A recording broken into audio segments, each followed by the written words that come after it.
কিন্তু শুধু আমাদের বাঙালিদের গর্ব নয়, আমাদের দেশের গৌরব।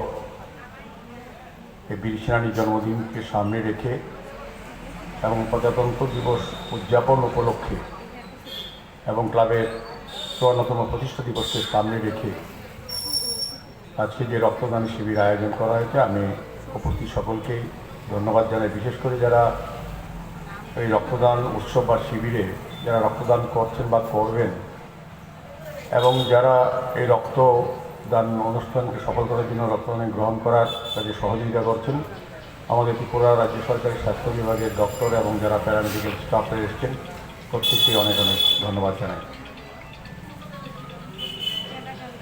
ধলেশ্বর এলাকা না, আগরতলা শহরে ব্লু লোটাস ক্লাব একটা বিশেষ জায়গা করে নিয়েছে। তাদের সামাজিক দায়িত্ব, সামাজিক কর্তব্যের সামনে রেখে বছরব্যাপী যে বিভিন্ন অনুষ্ঠান তারা করে থাকেন এই এলাকাসহ সমগ্র এলাকা শহরের জন্য, বিভিন্ন সময় ব্লাড ডোনেশন ক্যাম্প, স্বাস্থ্য শিবির বা আমি বলবো ক্রীড়া কর্মসূচি যেটা থাকে, সবটাই কিন্তু শুধু এই এলাকার লোকের সুবিধা পায় এরকম না। বিভিন্ন ক্ষেত্রে এই কর্মসূচির মাধ্যমে বা এই প্রোগ্রামের মাধ্যমে আমরা এই এলাকার ছোটো ছোটো শিশু মেয়েরা বা যারা ছেলেমেয়েরা আছে বিভিন্নভাবে তাদের প্রতিভা প্রকাশ বা বিকাশ করার বা সমৃদ্ধ করার একটা প্ল্যাটফর্ম তারা পেয়ে যান এই ব্লু লোটাস ক্লাবের বিভিন্ন অনুষ্ঠানের মাধ্যমে। আর আজকে এই রক্তদান উৎসবে আমি বলবো বা শিবিরে এটা অত্যন্ত প্রয়োজনীয়। যারা পূর্ববর্তী বক্তা বলেছেন, এটা অত্যন্ত গুরুত্বপূর্ণ একটা কর্মসূচি।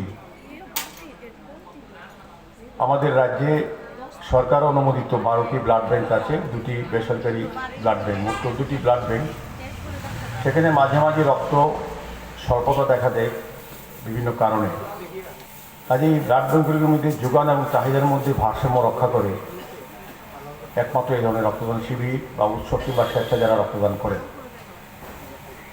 যারা আজকে রক্তদান করছেন শুধু যে একটা মুমূর্ষু পরিবারকে তারা বাঁচাচ্ছেন এরকম নয়, একটা রক্ত থেকে এখন 4-5টা উপাদান হয়, বিভিন্ন রোগীকে আমরা বা তার পরিবারকে আমরা রক্ষা করতে পারি। পাশাপাশি যারা রক্তদান করছেন বা করবেন তারাও জানতে পারেন তারা কতটা শারীরিকভাবে সুস্থ আছেন।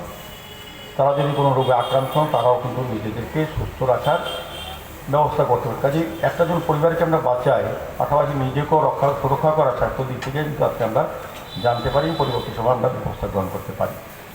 আর রক্তদানকে আমরা মহৎদান একটা অনেক বলি, এখানে পূর্ববর্তী বক্তা বলেছেন চন্দ্রশেখরবাবুও, এর রক্তের কোনো বিকল্প নেই। রক্তের বিকল্প হচ্ছে, আমি বলবো যারা আজকে রক্তদান করছেন তারাই রক্তের বিকল্প। তাদের মানসিকতা, তাদের মানবিকতা এবং তাদের মানব ধর্ম পালন করার মধ্যেই আজকে যারা রক্ত দিচ্ছেন তারা তাদের জীবনের শ্রেষ্ঠ কর্ম করছেন আমি বলবো, এবং শ্রেষ্ঠ মানব ধর্ম পালন করছেন।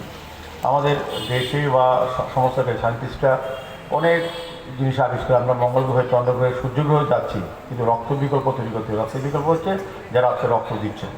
কাজে আমার বিশ্বাস এবং আবেদনও থাকবে, ব্লু লোটাস ক্লাব যেমন 4 দিনব্যাপী অনুষ্ঠানের মধ্যে রক্তদান শিবিরকে অন্তর্ভুক্ত করেছেন, আগামী দিনে তারা প্রতি বছরের মতনই এই ধরনের অনুষ্ঠান নিশ্চয়ই করেন এবং রক্তদান উৎসব তারা রাখবেন। এবং এছাড়াও ক্লাবের বিভিন্ন কর্মসূচি